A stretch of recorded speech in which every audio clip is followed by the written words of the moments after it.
জুবায়দা খাতুন কেমন আল্লাহর পেয়ারা বান্দি জুবায়দা কোরআনে হাফেজা, তার প্রাসাদে কাজের মেয়ে আছে 100 মহিলা। কত মহিলা? সব মহিলারা কাজের, সবাই হাফেজে কোরআন।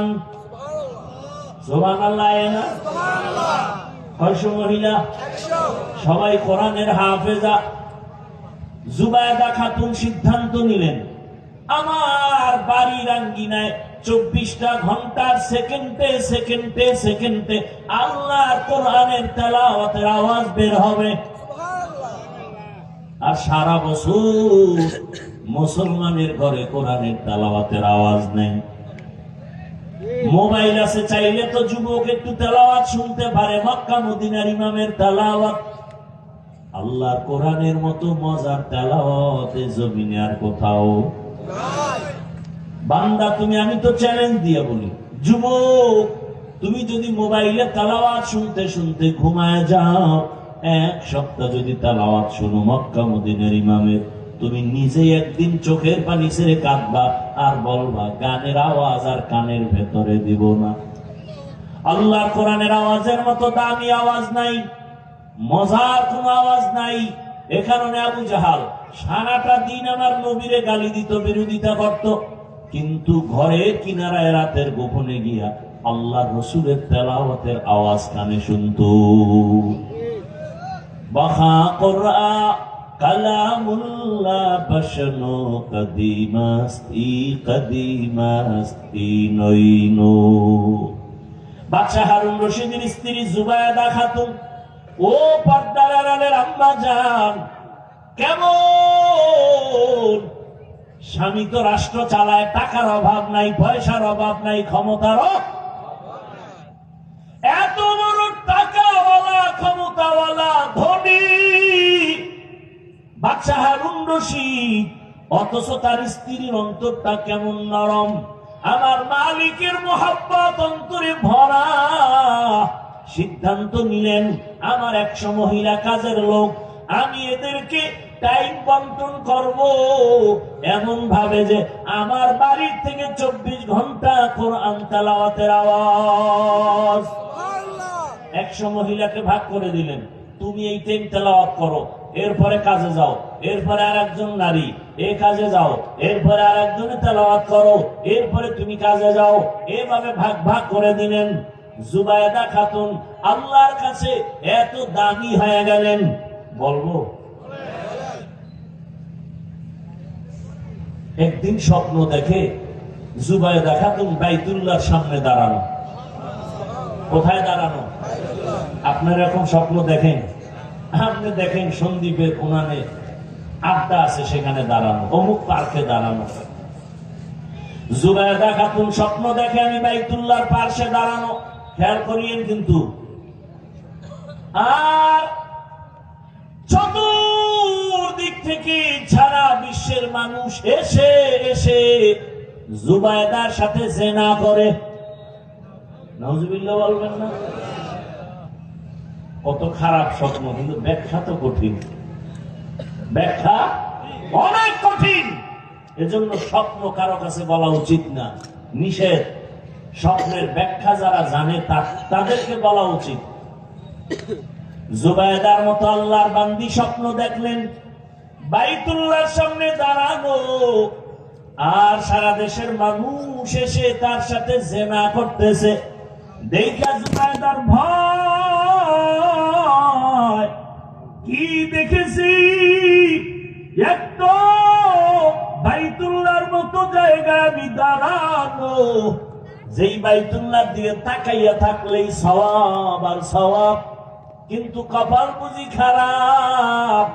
কি দেখলাম যে সারা দেশের মানুষ আমার সাথে জিনা করে, কিন্তু মন্তব্য করা যায় না, ব্যাখ্যা নিতে হবে। ব্যাখ্যা কোথা থেকে নিব? জগৎ বিখ্যাত স্বপ্নের ব্যাখ্যা করনেওয়ালা আল্লামা ইবনে সিরিন রহমাতুল্লাহ আলাইহি লোক দিয়া পাঠায়, যাও স্বপ্নের ব্যাখ্যাকারী জগৎ বিখ্যাত আলেম, তার কাছে যাও। যাইয়া এরপরে তুমি এই স্বপ্নটার কথা তার কাছে বলবা, তবে আমি জুবায়দার নাম বলবা না। বলবা জনৈক কেউ স্বপ্ন দেখছে এমন। তো লোক গেছে। আমার আয়াতের আলোচনা এর একটা অংশ হিসেবে ঘটনাটা টানলাম। হারুন রশিদের ঘটনা বলবো। মূল কথা কথা প্রসঙ্গে তার স্ত্রী কেমন আল্লাহওয়ালা একজন রাষ্ট্রনায়ক, তার স্ত্রী এমন হওয়াই উচিত। তাহলে দেখবেন ভেতরেও অন্যায় হবে না, বাহিরেও অন্যায় হবে না। ব্যাখ্যা নেওয়ার জন্য আল্লামা ইবনে সিরিনের দরবারে হাজির। হযরত একজন আল্লাহর বান্দি এরকম স্বপ্ন দেখছে, ব্যাখ্যা নেন। ইবনে সিরিন বলে, যে দেখছে তার নাম বলো। নাম বলা নিষেধ। ইবনে সিরিন বলে ব্যাখ্যা দেওয়াও নিষেধ। যাও, কারণ স্বপ্ন যে দেখবে তার কোয়ালিটি বুঝতে হবে, এরপরে ব্যাখ্যা হবে। কি যে যেমন তার ব্যাখ্যাটা তেমন হবে। একজনের স্বপ্ন দেখছে রাসূল উলঙ্গ অবস্থায় ডাস্টবিনে পড়ে আছে। নাউজুবিল্লাহ আসে না? ইন্ডিয়া না, কিন্তু আমরা দেশের কোন এক বুজুর্গ, ল্যাংটা বুজুর্গ, মুজাদ্দিদে জামান, আন্তর্জাতিক বেঈমান, স্বপ্ন দেখছে রাসূল নাকি উলঙ্গ। তাও আবার ডাস্টবিনে পড়া। এর ব্যাখ্যা কি? নবী কয়, এই ইসলাম মরে গেছে, তোর হাতে ঝান্ডা দিলাম, তুই নতুন করে এটার উপরে উঠা। ভালো করে একটা পয়েন্ট মনে রাখবেন, কোন বেনামাজির হাতে আল্লাহ ইসলামের ঝান্ডা দিবেন না। ভালো করে মনে রাখবেন, লিখে রাখবেন। আল্লাহ দুশ্মনের হাতে আল্লাহ ইসলামের ঝান্ডা দিবেন না, কখনো দিবেন না।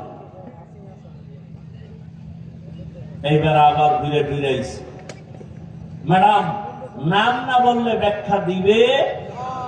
এখন পড়লো আরো চাপে, কি করি, সারা দুনিয়ার মানুষ জেনে ফেলবে। এক পর্যায়ে ভেবে বলে, যাও আমার নামটা বলো।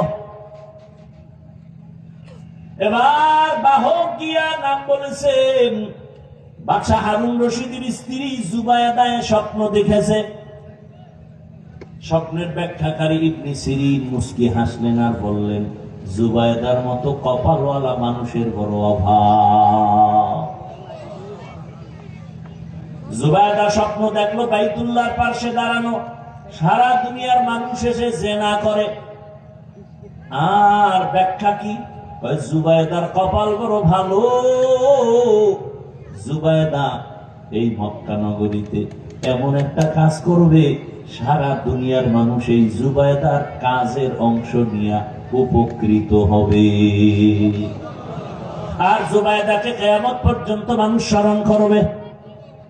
আজও মক্কায় জায়গা দেখবেন, জুবায়দা সরকারি টাকা না, স্বামীর টাকা না, নিজের টাকা দিয়া বাইতুল্লাহর পাশে পানির বড় অভাব, নহর কাটলো, নহর ড্রেন বানাইলো, পানির ড্রেন।